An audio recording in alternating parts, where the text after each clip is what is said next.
Kerry Decker, and in our previous episode, we looked at some of the key ideals that underpin American society and how critical race theory wants to dismantle those and build a vision for America that's really radically different than what we've been accustomed to for over 200 years.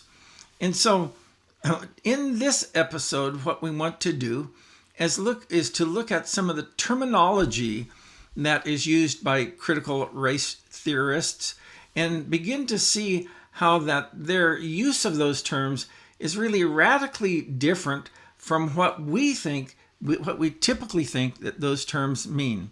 So we want to talk more about that in this episode. We'll be right back.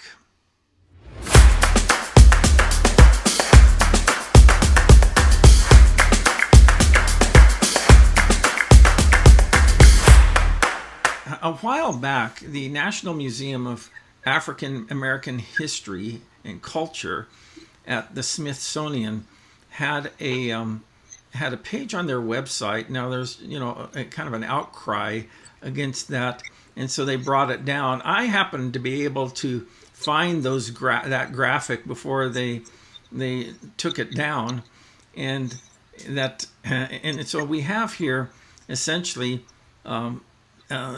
the meaning behind this definition of whiteness or white supremacy. And we read here, it says, white dominant culture or whiteness refers to the ways white people and their traditions, attitudes, and ways of life have been normalized over time and are now considered standard practices in the United States. Mm-hmm. So this is what white supremacy is about, is that, thinking like white folks, if you will.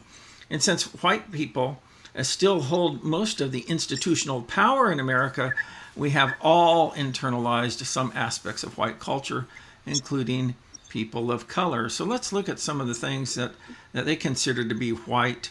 And I'd be interested in your response as a person of a color if you find this to be offensive in any way. But one of these is the family structure, where there's 2.3 children is the ideal, and that the husband is the breadwinner and the wife is the homemaker and subordinate to her husband. Children should have their own rooms and be independent. And so the idea of the nuclear family is supposed to be a white thing and not, not much beyond that.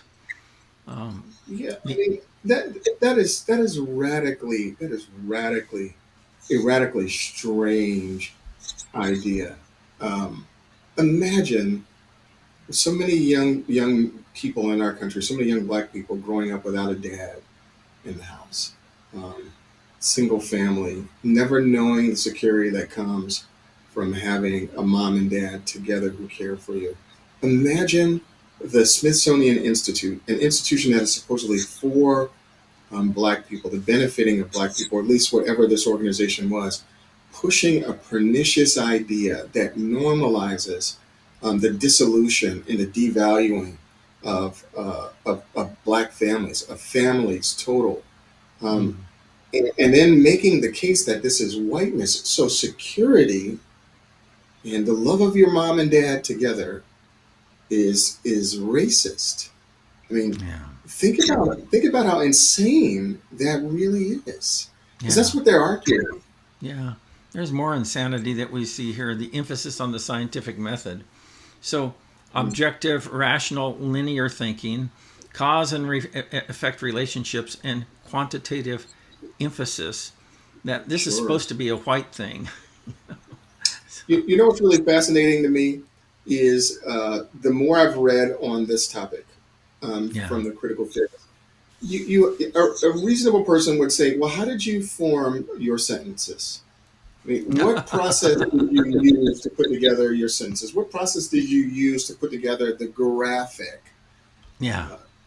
I mean, do you understand how?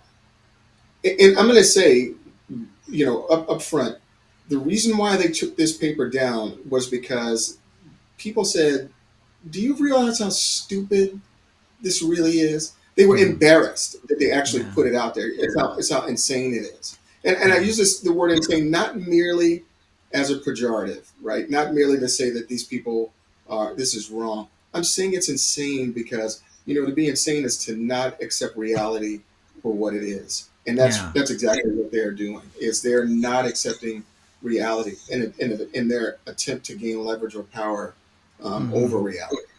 Yeah. And I think that obviously these concepts that they were pushed up the food chain in Hmm. that organization where they said and they developed the graphic and they thought that this would be a good idea They to put did. out as a critique of whiteness and white Mhm. supremacy.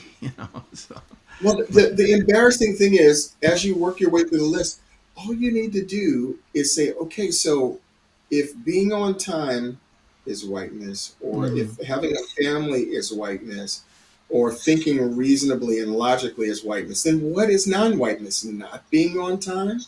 Yeah, yeah. Not reasoning well as non-whiteness? Is that really the look that you want? Is that really what you want to portray?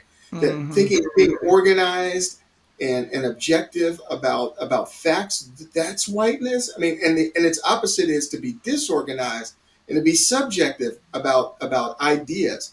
Yeah, That's non-white. I mean, that's the most. I mean, if someone said that to you, how much more could they insult you? I know. Yeah, yeah. Really, it Yeah. it just doesn't. It seems to be that in their effort to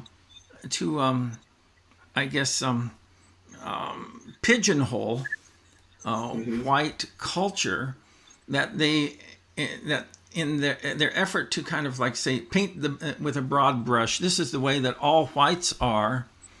They've also painted with a broad brush, and that this is the opposite of what people of color are. Exactly. And and They're demonstrating who the real racists are, aren't they? yeah, yeah, exactly. That well, one here is hard work is the key to success. So what does that mean? Like you say, when you think about the opposite, The is opposite it? is that for non-whites, non-whites have nothing to do with it, or at least on their view, I should say. Hmm. Hmm. The opposite of laziness is Yeah. is the hallmark. But notice if you and I are in the early 1970s, 1980s, and we had the audacity to put something out this like this out about black people, my gosh, we would have been Oh yeah. harangued out of public life. And this is the exact enshrinement of the slurs that most black people in the 60s in the civil rights movements fought against, that we were lazy and shiftless and not Yeah. caring for our children and dumb. These are the exact stereotypes that we fought against Hmm. in the 60s, 50s, and 60s. And what they are doing is they're saying, oh, that was a really good idea. We need to adopt that. We need to adopt that way of thinking. We need to normalize that. And only, I mean, you can't make this up. You can't make it No, up. no. Is that also I noticed that there's an attack on Christianity and Yeah. Judeo-Christian values, and I understand where that's coming from.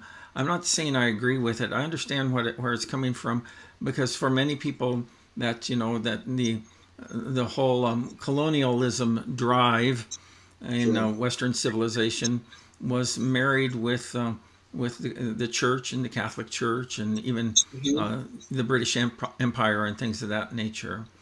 But that doesn't and here again is that Christianity in many parts of the world now is that it's on the ascendancy in Hmm. Africa and Asia and Latin America, and it's on the decline in places like the West.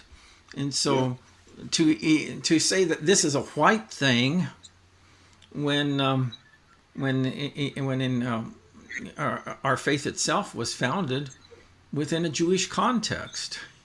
Yeah. And think about this. There's, probably the first uh, Western book on hermeneutics was written in Africa by a guy Hmm. named Tychonius. If you'd ever read Augustine cites Tychonius. I don't know if Tychonius was black. I really don't even care what Mm-hmm. color he was. But the 1,000 years before the transatlantic slave trade, if not longer than that. Yeah. This I'm talking about AD 395, and the transatlantic slave trade is 16 or so 13 Mm-hmm. hundred years prior to that. Christians and Christianity is thriving in North Africa. A huge community of Africans were thriving with Christianity. So I mean, the people who make these claims, Mm-hmm.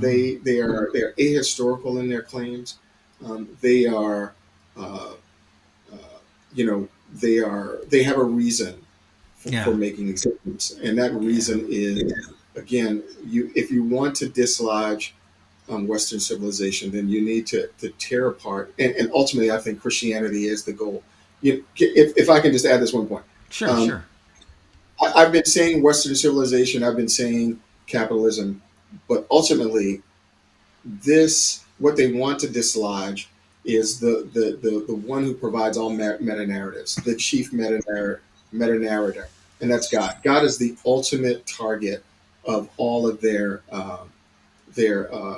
machinations, if you will. God Mm-hmm. and the destruction or the abolishment of God is ultimately the goal. Now, how they try to do that is through all these relativist claims that they make about reality. Mm-hmm. But God is ultimately the one who they're attempting to dislodge, and it's a one of their Christianity and not Islam or not another religious system is the one that they think needs to be taken out because that's ultimately what their goal is. Mm-hmm. Exactly. So let me just jump. We got just a couple more that we want to go through. One is that we were talking about a little bit earlier about time, and so Mm-hmm. following rigid time schedules and future orientation is to plan for the future and delayed gratification.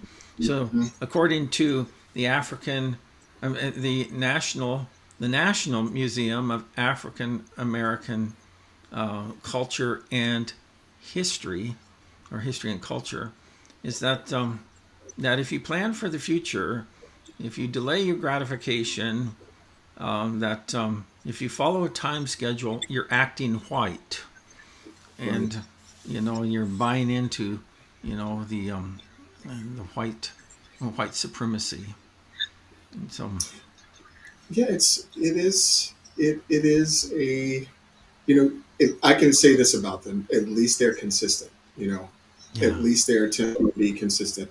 And again, we talked about time and our relation to buying into society. And here's what I would say if someone said that to me. I would say, my ancestors in this country were slaves, Yeah. and they helped build the country. I mean, they are, if you will, they were owed something, for Mm-hmm. their hundreds of years of slavery. And as a descendant of theirs, you better believe I'm going to buy into this country, and that's how I honor the sacrifices that they made Yeah. for me and for us, which is to say that the things that they sacrificed to create, I want to do my level best to make sure that those things last, and Mm-hmm. that people, black people, white people, Chinese people benefit from that sacrifice. That's how you honor people. You don't Yeah. honor people by by destroying the very thing that they sacrificed to build, I Mm-hmm. suppose. Yeah. Yeah. So just a couple more here is justice. That justice is based on English common law, and we talked a little bit about that earlier about protecting property and entitlements and intent counts. So I don't see how any of that is has any relationship with color, other than the fact that it was developed in Western civilization. And as you mentioned a Hmm. little bit earlier, is that one of the goals essentially is to redefine or dismantle what's considered to be the elements of Western civilization, and to replace that with a system that they believe Hmm. is better overall. I say let's talk about that system first, instead of just always talking about race and whites Sure. and white supremacy and all of that. Of course, they would boomerang back and say, "Well, you're only saying that because you see, this is one of these things. It's kind of like being gaslighted or gaslit in a Mm-hmm. conversation. No matter what you say, that's contrary to their point of view. The only reason why you're saying that is because you're racist, or you have, in your case as a person of color, you have developed a false consciousness and you've bought into Yeah, the system and you sure. essentially are brainwashed to I think would like simply that. say that they have to say that, though. I mean, what else Mm-hmm. can they say? What else can you say about a system that is responsible for hundreds of millions of people's deaths in the Mm-hmm. 20th century alone? What could you say about a system that can't let its citizens leave freely, but tries to murder them Yeah. if they attempt to leave? What do you say about a system that that routinely uh, imprisons Muslim Uyghurs, sells their body parts, Mm-hmm. gives them no rights, no nothing. They keep them in prison, and they harvest their body parts, their organs, for Mm-hmm. uh, uh, for profit. What do you Yeah. say about systems like that? They don't really want to talk about that system. They Yeah. don't really want to laud all the glories and the excellencies of that system. Ultimately, what they want to do is they want you and me to spend all of our time, talking about why they're wrong, instead of just putting forth the positive point of view, which is to say, hey, here's what they've done. Mm-hmm. And Mm-hmm. then let's compare what they've done and how many people they've kept in poverty, how many people they've imprisoned, how many people they've murdered, how much property they've stolen from people, how many people that Yeah. they've shot in the back of the head and dumped in pits to keep their system alive. I mean, no one wants to talk about that. Of course, they don't want to talk Mm-hmm. about that. They want to talk about how unjust we were as a Yeah. society. Well, reasonable people can say, hey, we were an unjust society. But the operative word there is were. Yeah. And Exactly. to the extent that there is injustice today, show it to me. Show me where Yeah. it is. Let's Show weed me it how it's out. unjust. Yeah. Well, let's weed it out. Let's do something. Let's do something about it.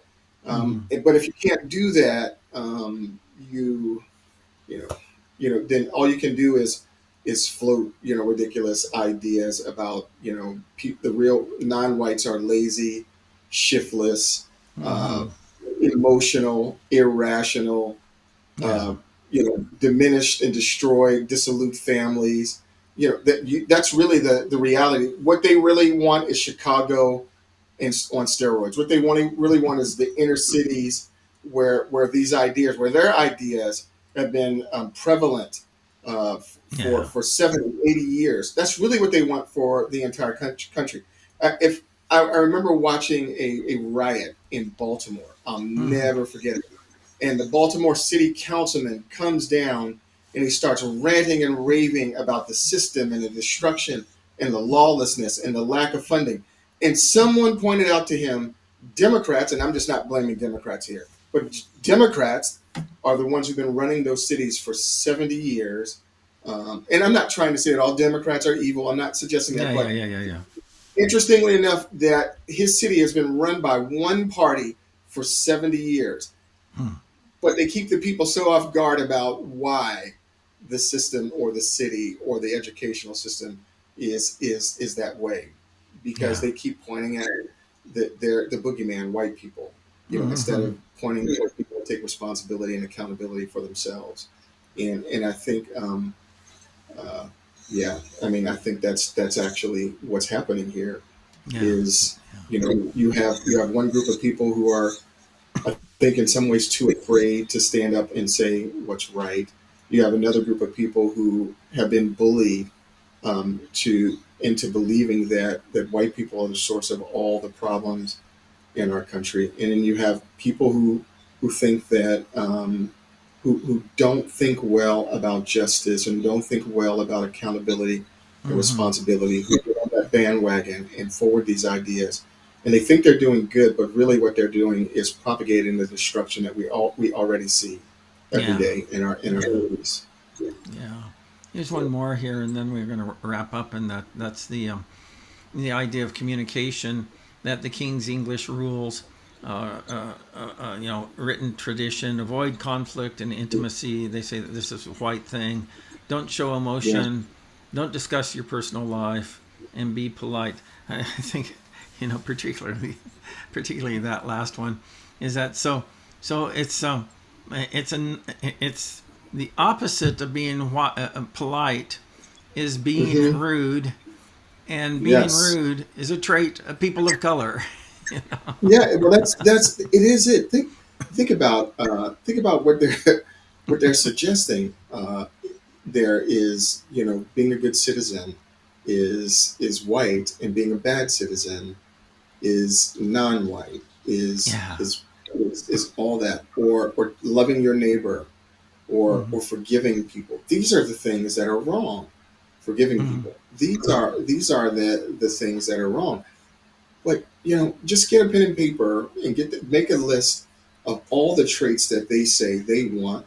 At least they imply that they want society to mirror, and ask, what would that society look like? Yeah. What Yeah. exactly would that society look like? Yeah. Would it be would the concept of justice even be the same? What about fairness? Would fairness really be the same in a society that they want to erect? No, no, not at all. Mm-hmm. Because what they want to do, they'll tell you what they really want to do is, because whites have been enfranchised for so long, now they want to disenfranchise whites and empower non-whites, because Mm-hmm. now whites need to know what it's like to be, you know, disenfranchised. Now, if we were really aiming at a just society, would we really want a society that disenfranchises anybody? Yeah. Unless you think that Yeah. disenfranchisement is not a bad thing at all. It's just that Mm-hmm. you want a different group of people disenfranchised. The Yeah. logic, if it can be said to be logic, or the irrationality of their views once looked at, are astounding. It's Mm-hmm. astounding that people can actually say these things with a straight face. That you can actually be an organization that claims to be for Black people, and wants, dissolved families, and wants children to not pursue education, and wants Mm-hmm. children to not have safety and security, to not achieve anything. This is uh, patently absurd. This is absurdity of absurdities, and the reason why they do this is because they want us talking about this rather than the failures of the system that they hope to put in its place. It Yeah. is Yeah. it is pernicious. It's totally pernicious. Here's a quote that I came across, and it says this: is that a critical race theory is not just a legal theory discussed in academia. And I think some people kind of think that, they dismiss, the focus on critical race theory, saying, well, it's just a boogeyman that Sure. whites or the conservatives have created to distract people from the real issue. But it says here Mhm. that it's not just a legal theory discussed in academia. It has found its way into a wide variety of fields, including education, political science, and history departments. And I would venture to say that it's really the predominant view in many of our institutions of higher learning throughout the land now. So we're really almost And out of time. Leroy, share with us some of your thoughts in conclusion. yeah, I would simply say that when we see this system attempting to infect every facet of society, and having some success, that we ought not think that it isn't achieving what it hopes to achieve. In other words, when we see it begin to be proliferate through the various aspects of society, you have a choice. You can put your head in the sand and act like you're not seeing it, or you can actually confront it, and make changes. Because to the extent that you act like it's not doing anything, it is still growing. These folks are activists. They're very serious. They're very committed. They have, if you will, the taste of blood in their mouths, and they think that they're winning on the ascendancy. So they are not going to back off, even if you do. That's my final word on that. They're not going to back off, even if you do. Yeah, yeah. Well, thank you so much, Leroy, for being with us tonight and sharing your perspectives. I really appreciate your insights and your comments along these lines. And I'm learning as we're going along here myself. And so hopefully that you are too, and you have a better understanding of what critical race theory is and what it's all about. And so I hope that you'll join us next time. We'll see you later.